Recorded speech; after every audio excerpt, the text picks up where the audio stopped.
Welcome to Under the Rug at Work, where we shine light on things that are normally swept under the rug. I'm your host, Nicole Turnbull, and today I'm chatting with Dr. Caroline Howe about the biggest problem employers face when managing psychosocial risk. Caroline's the founder of Create Today, Howe Safe, and My Social Support Network. And this episode is a bit different because today we're going into psychosocial safety and leadership. And we're going to be launching something pretty exciting. Caroline, I'm excited to chat today.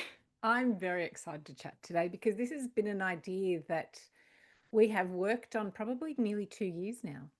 It has.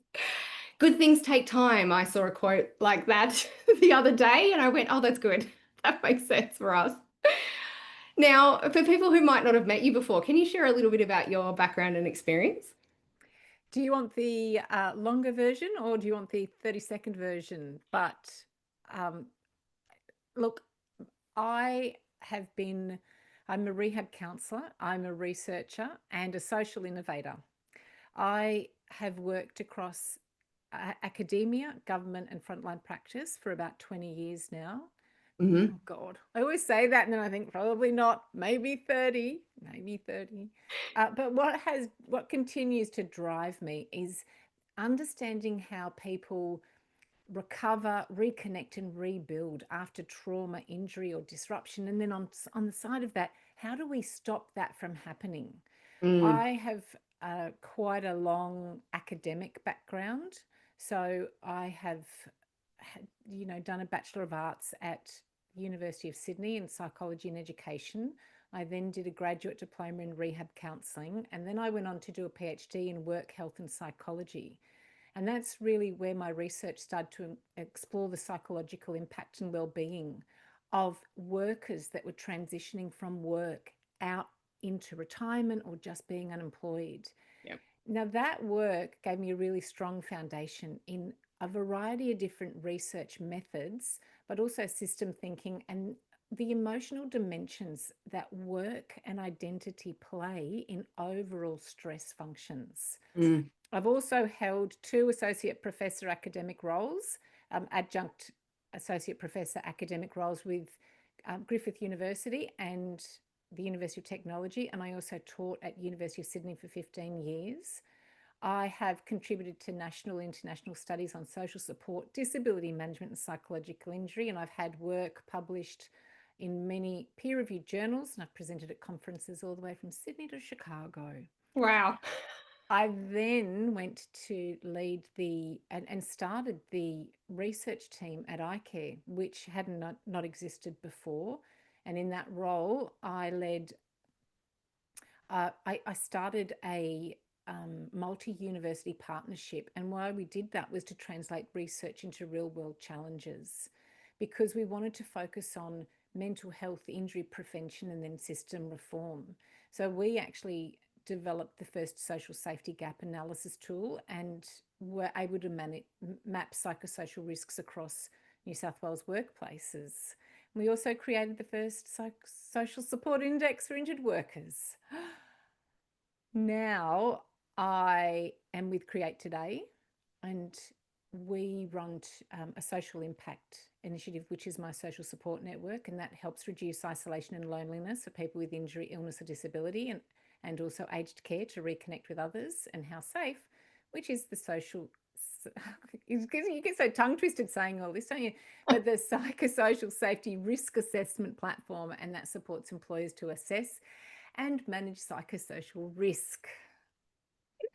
Do you know what we need But to you do? shouldn't have asked me. You shouldn't have asked me. I No, was prepared. I love it. And look, that's just a high level overview, right? We need to, at some stage in the future, with what we're doing, is actually sit down and have a coffee with Caroline and Nicole and share some of the details that go into those experiences. Because while you've got an incredible background, the depths of that, I would be really interested in knowing more about the things that I don't already know about, and the things that I do. I know other people would love to hear more as well. So let's put that on the back burner and chuck that in before the end of the year. Yeah, it's always funny doing a bio or an intro because then you almost go through it and you go, oh yeah, I did that. So anyway, yes, that'd be fun. And you've done so much. And what I love about your background and history is it's so different to mine, but we're in the same space. So it's like it complements so beautifully well. And whenever we have conversations, whenever we are dealing with challenges, whenever we're supporting clients, we come at it from such a different perspective, and having that different way of looking at things just improves the outcome for everyone and improves my thinking. And I don't think the way that you do, which is a great way to reanalyze and also work to our strengths as well. I think we're getting better at doing that too. It was funny you say that because I often think, we've been at conferences together, and I've often pulled you aside and they'll say, "This is what I think, therefore it's true." And I go, "No, it's not. Just because they think that, where's the evidence? What's the research say? How do you know?"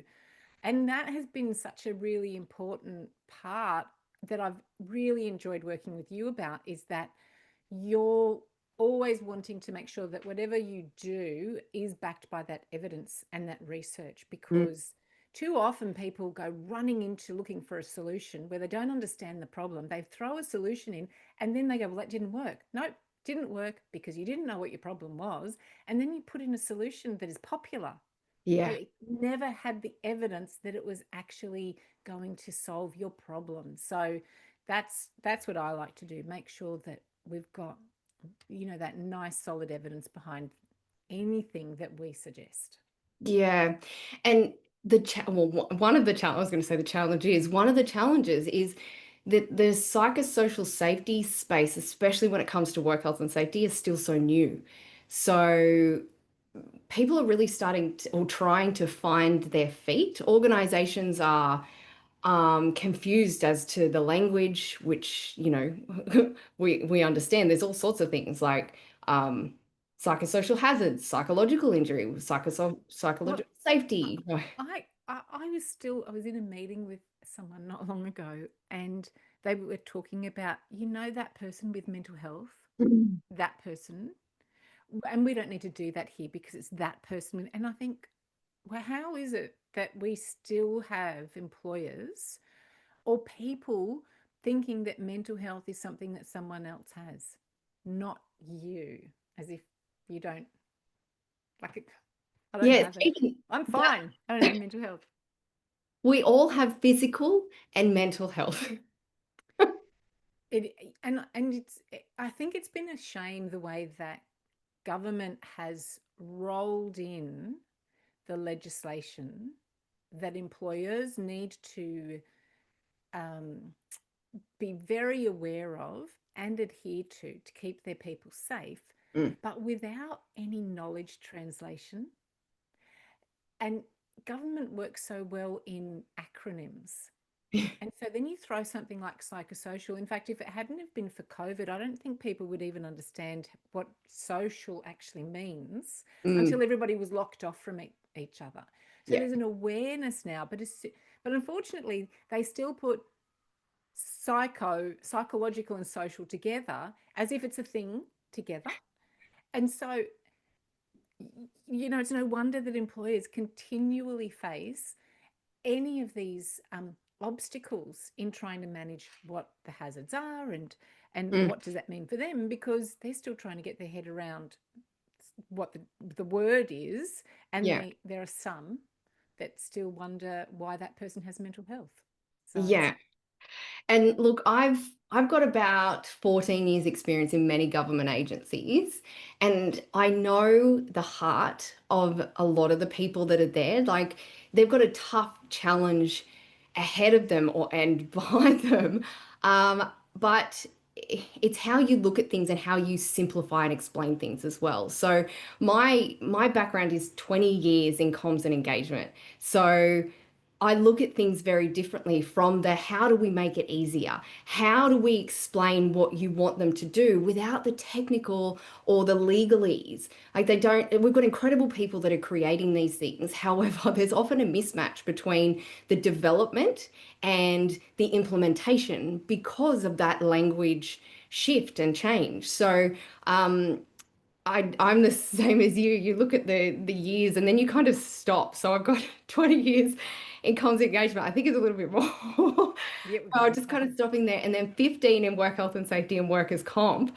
But 10 of those are with, Work Cover New South Wales when that was an agency, with iCare, with the mining safety regulator, and then the Workers Comp Independent Review Office before it went to IRO.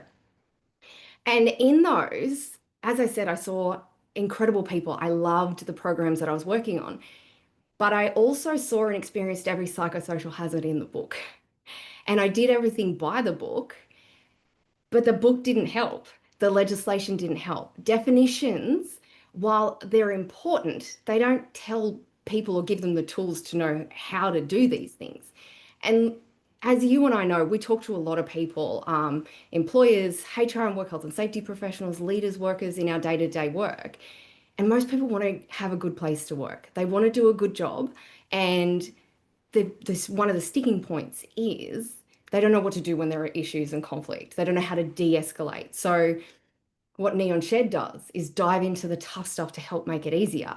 And what we're able to do together is look at it from different perspectives and be able to grow and improve on that, because your background is heavily in the evidence and the research and the development and the knowledge in that area. I couldn't do if I tried or had the brain, had the brain to do it. Your brain is incredible. So being able to work together and leverage our strengths and that difference of how we view things, I think just for me personally has helped me lift my game, but also having the ability to reach out to you and go, oh, can I have a sense check on this? Or what does this mean? Or like we're talking at the moment, and we are not going to go into detail into this because we will be here forever and a day, and we're going to do a workshop with a lawyer on this. But the workers' comp legislation is changing in New South Wales. So you and I are tic-tacking on that to see what it looks like, what it means, how we can explain that better to people. So to be able to have that sounding board and our differences is really, I'm really enjoying it. Yeah, it's going to be, a really big turning point again Mm, in not only workers' compensation, but that fallout and what do employers do now? So the rules really over the last few years have continually changed.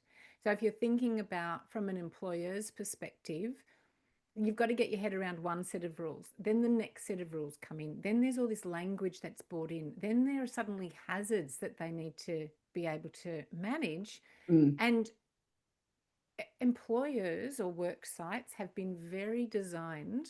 I don't even know if that's. It is now. Oh, wow. Oh, you can tell that it's the end of the week. But they've been designed for physical spaces, Yep. physical safety, and we all understand that. It's like when we all got into the seatbelt in the 70s, got into the car, we didn't need to have a seatbelt. Then Mm, they brought in those rules and it took some time. One of the big problems at the moment is that the rules are changing so fast that you don't really have time to get a whole cultural shift. yeah. Yeah. And yet yet the laws are in place to say it doesn't matter if you don't get this, doesn't matter if you don't get the cultural shift. Mm, If you don't and you don't have everything in place, you are going to get into trouble. And you can start to see it now yeah. with higher and higher fines for employers for Yep. just not doing the things that are on a piece of paper tucked away, in some legislation somewhere. And that is a really big risk that I think some employers are becoming more aware of, but there are a Mm. lot. I think, from oh no, I was going to start sprouting out numbers of employers in New South Wales, but I better not because someone out there will go, you're wrong. There are lots. Changes. There are. And look, when we talk to them, would you say, because we're talking about the biggest challenge, and there's many, but it's really wrapped up in that bow of uncertainty and capability. Would you agree? Yes, Mm, yes, and one of the things that psychosocial or these psychological these risks have created is who in your business is now responsible for that. because even the training that comes out from the regulator for the return to work coordinator or the work health and safety officer, it's predominantly been about physical safety. Mm. And you start talking about psychosocial risk. Well, that suddenly draws people and culture in, Yes, as it and should. HR, Yes. and other leaders. And if it's a small business, That's one now person. who is that person? So we're asking a lot from employers Yeah. without giving them any tools or structure to navigate it. And unfortunately, the consequences for employers not getting this right at the moment are so Mm. risky because it has a big financial impact. Huge. There are years and years ago, and I don't know if we've talked about this before, but there was a small town with one larger employer, and they had 8 claims. Those 8 claims alone, and they were not psychological injury claims, but those 8 claims alone were enough to impact their premium to shut them down. They were suddenly looking at $500,000 a year premium. So you take that out of the community, Mm. you now lose the baker, the butcher, the petrol station, the actual town starts to die. Yeah. So when you then layer on psychological injury, we Mm. already know that the cost of those injuries and the premium impact is so much higher and can cripple employers Yeah. that never ever saw that coming. Yeah, and look, again, that's another conversation for another day because we can deep dive into that. There's a lot of things. And yeah, you're so right. Employers have so like managers and leaders and employ they just want to keep the doors open. They're struggling to do that. We've got the cost of living, we've got all of the rules and regulations, you've got fair work, you've got psychosocial safety is something that you and I live and breathe, but it's one thing of so many things that are required. And I feel like the expectation on employers and leaders is almost too much. And that's one of the reasons why it's left until something happens because we need to keep the doors open. We need to keep the money going through. We need to focus on what's right in front of us. And at the moment, our local government area is impacted by floods. So there's buildings that have gone under. So what's their main priority at the moment? It's the safety of their people. It's trying to get the cleanup happening when we can start that, and bringing the money back in the door so that they can stay in business. Like there are so many challenges that we're struggling with. And then, everything that we've just spoken about, we've got all these words, we've got these terms. What do we do? How can we make it easier? What's reasonably practicable? What is reasonable management action? Like, how do you assess and control risks that are emotional, rational, cultural, not physical, as you were just saying? Like, how do we make sure that we meet the legal obligation without creating fear or blame, but also working in the system that is broken, that focuses on the he said, she said, the right or the wrong, to try and get to the bottom of something which is a symptoms focus, not a system focus, not a root cause. Yeah, yeah, because all of that uncertainty creates inaction. Yeah, It creates the inconsistent policies, and you'll see a reactive approach, which is it's then too late. yeah, And this is why all your work has always been about, looking under the rug and trying to very, very quickly look at prevention. That's where you have just shone in that prevention space, because, and you and I have always joked, if they end up with me, yeah. they've been down already. Like, you don't want to end up with me almost, if as a rehab counselor. Maybe You a dinner, do. but that's If fine. if you are there, if you have been harmed by the system or the workplace, you need to be with my social support network. That is my 100% belief. But our goal is to make it not only so that you don't get there, but you don't even get in the system because the system Yeah, causes harm. yeah, because we do need to, there has to be a better way for people to see the early warning signs and don't ignore them. Mm. It's like if we've talked about incivility in the past, it's kind of Yeah. like that dripping effect that you need to understand, what is it? How Mm. can you manage it? What can you do? And because we're talking about psychological now, it immediately creates that lack of confidence. What if I Mm. do something wrong? What if I say something that's going to hurt someone more? They're already stressed. I'm stressed. How do you protect yourself? So you've got all of that with all of the legal obligations, and it's terribly confusing. Yes. Yes. And it's about simplifying. It's about making it easier. It's about um, changing that uncertainty into action. And while we have spoken a lot about the problems and the challenges, that's what we dive into, and that's what we're here to make things easier. And um, and you together, we are super excited to launch the Psychosocial Safety and Leadership Institute. We need to put music in there. And as you said at the start, we have been thinking and talking about this for 2 years, and it's really about filling that gap, that supporting people where they need it most without having to work together on major projects, without having to bring consultants in and do a huge piece of work. It's about coming together and supporting people, listening to what their challenges are, and being able to develop tools and support around that. Because you've been involved in every psychosocial safety summit since the beginning, and we talk to people about their challenges. We create the summits and the events and workshops that we do based on what people are saying they need help with. But there's a gap between them. There's this big gap where we wanted to fill and fit and support in that. So yes, I'm so excited to partner with you to be co-directors on the Psychosocial Safety and Leadership Institute. So thank you for helping It's a pleasure. get it off the ground this year, because it is quite easy with everyone being so busy to continue to push it back a bit. And I think now is the perfect time to be launching this together. So super excited. It is, because this is all about creating community, Yeah.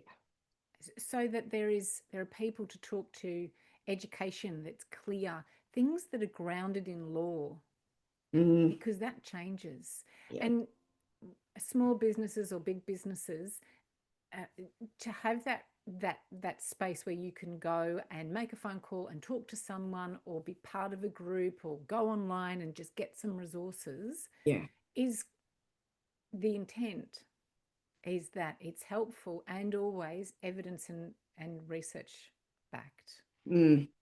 We want to help leaders, work health and safety professionals, HR professionals, and anyone interested in psychological, psychosocial safety, that mental health and well-being, with having the confidence to know what to do next, having that clarity, and knowing that you and I, and the people that we'll be partnering with as well, really care about that. Like the energy that you and I pull into the interactions that we have with people who care as much about their workplaces as we do, is really what breathes life into the work that I do. So people like yourself, like the clients that I'm dealing with, they want to make change, and they often just don't know where to start, where to go.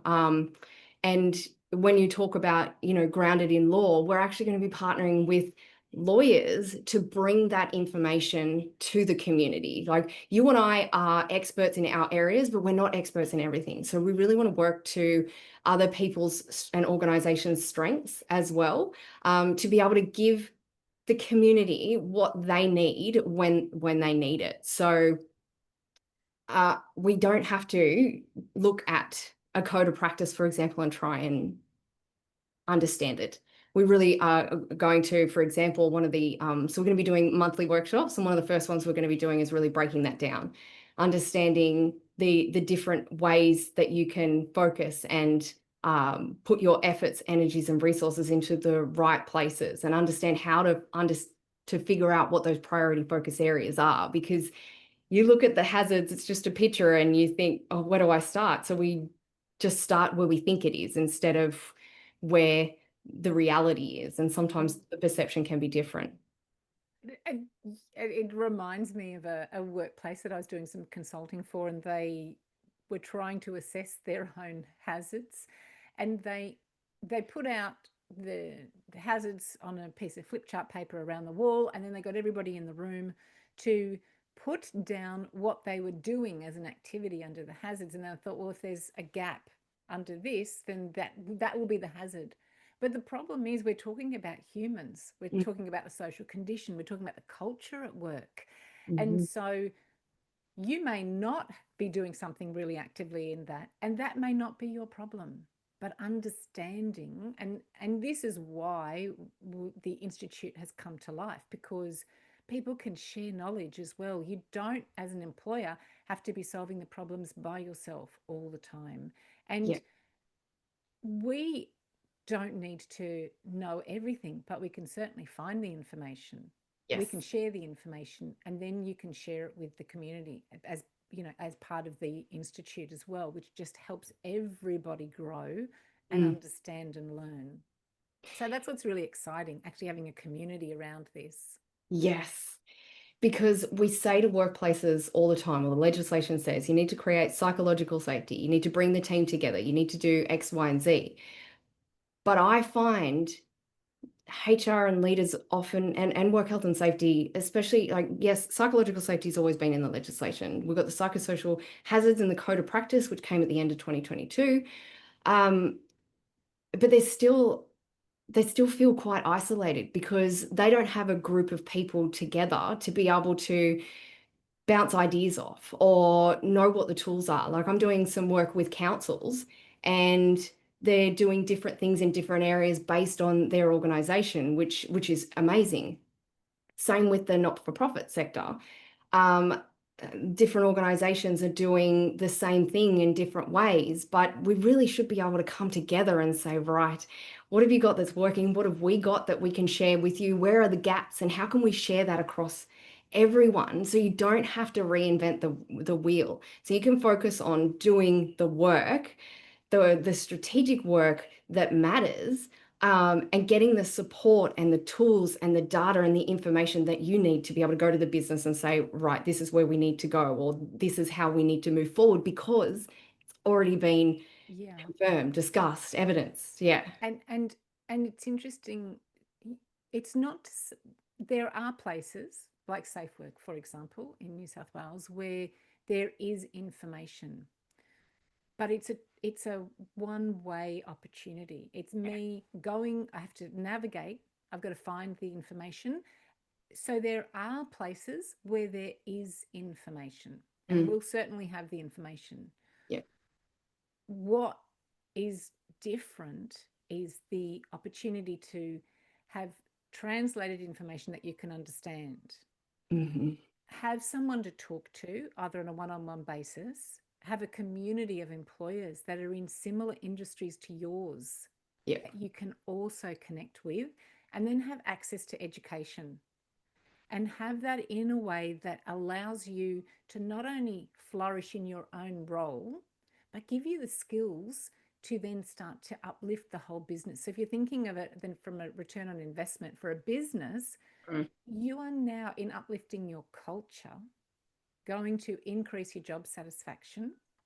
And job satisfaction is the one warning sign, if people have low job satisfaction, that you are likely to leave your job. So now you're talking about workplace retention, training, HR. So if you are also, seeing that flood, this is the way that you can kind of get a handle on that as well. So those are the ambitions and the fun stuff of the Institute. And together we will be able to achieve so much more, because we are developing these tools. Like, you and I together have so many tools, but it's about pulling them together in one place. It's about identifying and understanding, as you said, Safe Work have some tools. But if you look at sexual harassment, it covers anti-discrimination, sex discrimination, the Australian Human Rights Commission, work health and safety. Then you go to different states and it's different again. The requirements are different. So um, trying to understand that as an individual is quite difficult. So to being able to have a place where it's a one-stop shop, not only for the regulators stuff, but for the tools that go one level deeper, that help, the templates that help make it easier, the checklists to know, gosh, what do I need to be doing in this area? Or even the resources to be able to give to leaders. Because one of the struggles that you and I see all the time is that leaders are promoted based on their technical expertise because they're so great at the job. But leading people is a whole different ballgame.